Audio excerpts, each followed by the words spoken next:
those guys who do not know, again, ChadWithaJ, Jad himself, is a YouTuber. He's a pretty prominent YouTuber on a upper echelon compared to myself and Yizzy here, and as well as majority of the PokeTubers in the Pokemon community. But the thing is that this guy is definitely passionate about Pokemon.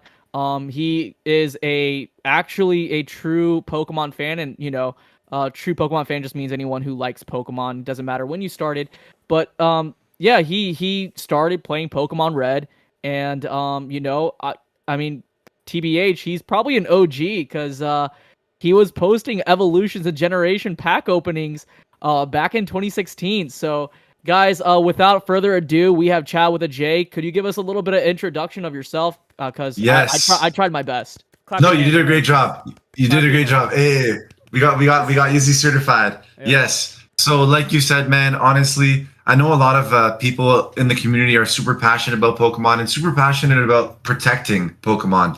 You know, people in it for the right reasons. And so I was really conscious of that, like entering back into the community because I did have a little bit of a hiatus. Like you said, I was uploading in 2016 with a really good friend of mine, David Parody, and then my business partner, Yizzy Boy, who are both huge YouTubers as well. With David has like over 3 million subscribers and Yizzy Boy has over 2 million subscribers.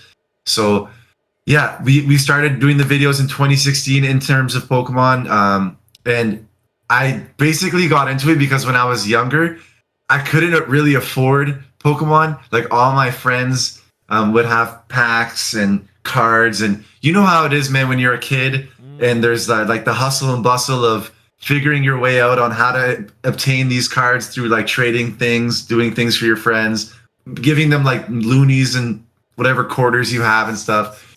So yeah, that's basically how I entered into the Pokemon community. My older brother was a big Pokemon guy too, so having an older brother really helps out with that stuff, introducing you to like pop culture.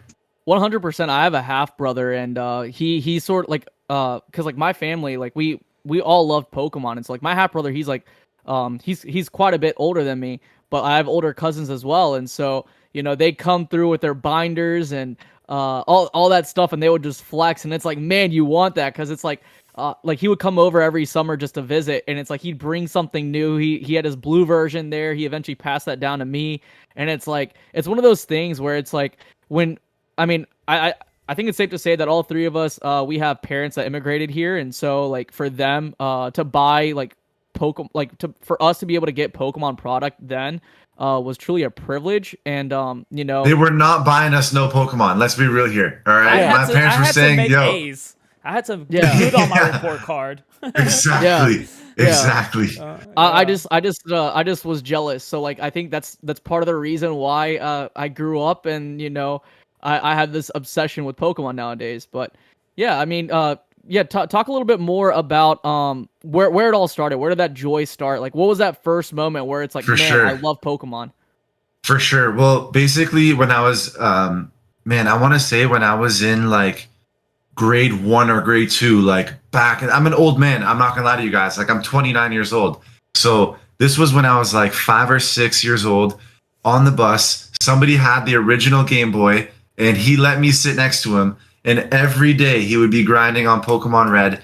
And then essentially through like holiday money and different things like that, I was able to buy a Game Boy Color. So that's obviously, you guys know, the second after the original Game Boy. Yeah, that was my first. And Pokemon Crystal came out, and I was able to use all my holiday money, and I bought that, and it was me finally playing it, deciding what starter I wanted, going through the journey, figuring out all the Pokemon. I actually really do love the second gen Pokemon as well. Huge fan of that region.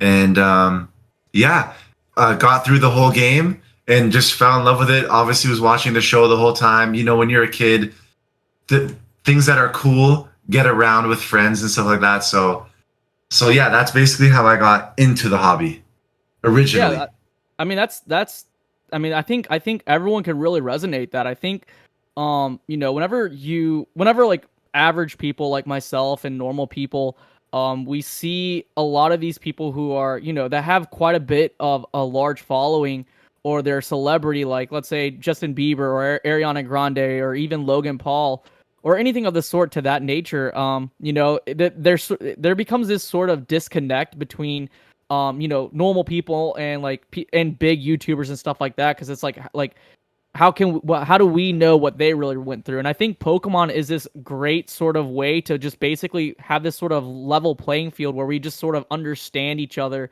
and like the similar feelings that you had as a kid, like we know those feelings because we experienced the same feelings as a kid as well. And so I think that's just like the coolest thing about Pokemon. You know, when speaking of which, like you talked about, you know, coming back into Pokemon in 2016. Yeah. What got you into Pokemon in 2016? Like back again, because I know a lot of us we came back into a hobby at a specific point. You know, for me in 2016, I just got into Pokemon Go, and then that was it. And then I came back into card collecting in 2019. So what was that story for you? And Yizzy, what was that story for you as well? Right. So in 2016 was when my YouTube channel like really like took off. Mm-hmm. So like with that, luckily like I was able to like, you know, quit my other jobs, and like as views go up, I had more of an opportunity to buy more things for myself. Mm. And so we started our gaming channels, and one of my friends was like, "Yo, we finally have money. Like let's get back into Pokemon. Let's start opening some packs, half pack battles." Evolutions came out, and so it really resonated with us for like that nostalgic feeling of like an original, like it looked like the original set, the original base set. And Shivam, I know me and you have talked multiple times about evolutions, and look what happened. All right, the evolutions, it boomed. All right, and it's living on, and hopefully it's not getting reprinted. Please, Pokemon, if I know if you're watching this Pokemon, don't reprint evolutions. And so yeah, that's basically the biggest thing was just hitting that nostalgic feeling, you know, of the original cards. Mm-hmm. And so yeah, was able to do that and was able to create content with it too. And that was a big part, creating content. It was mixing both passions. Like I love creating content. I love Pokemon. The excitement of like the mystery of, you know, what card am I gonna get? And that was honestly, there weren't too many Pokemon creators at that time. Like straight up, like there really wasn't. It was like a new thing of like consistent. Like we were more like casual, I guess, like just kind of the original 151. We didn't know about like the amazing sets, like, you know, your Neo sets, your the sets pretty much after base set Jungle and Team Rocket. Yeah. We didn't know too much about that. So now coming into it, especially like watching Shivam, watching your guys' clips on Instagram, TikTok, I'm learning about these underrated sets within Pokemon. That's just brilliant. But sorry, I'm blabbing. Yizzy, let's hear yours as well. This is your mic. This is your mic. People know. People know. For me, I mean, it all started back when I was young, and but it was my cousin, because my parents, they were like waitresses. They were basically waiters, and I'm basically not living the American dream, but you know, my parents came over with like $2,000-$3,000 with 2 kids, but my cousin always had whatever he wanted, and Pokemon was one of them, Blue. And so my parents was like, worked hard, got me Pokemon Red, and I played that game probably 400 or 500 hours, because that's all I played. And so coming back into it, I had the cards, and I would go to Walmart and I would buy some sparingly, but then like it kind of fell off in high school, and I saw Leonhardt on, and then I was like, yo, I remember this. And so I went to the store and bought it, and this lady was actually restocking Hidden Fates, or not restocking, like putting it out. She's like, this set comes out next week, but I'm stocking this now. And so I was like, oh, okay, it's the new set, and I got one.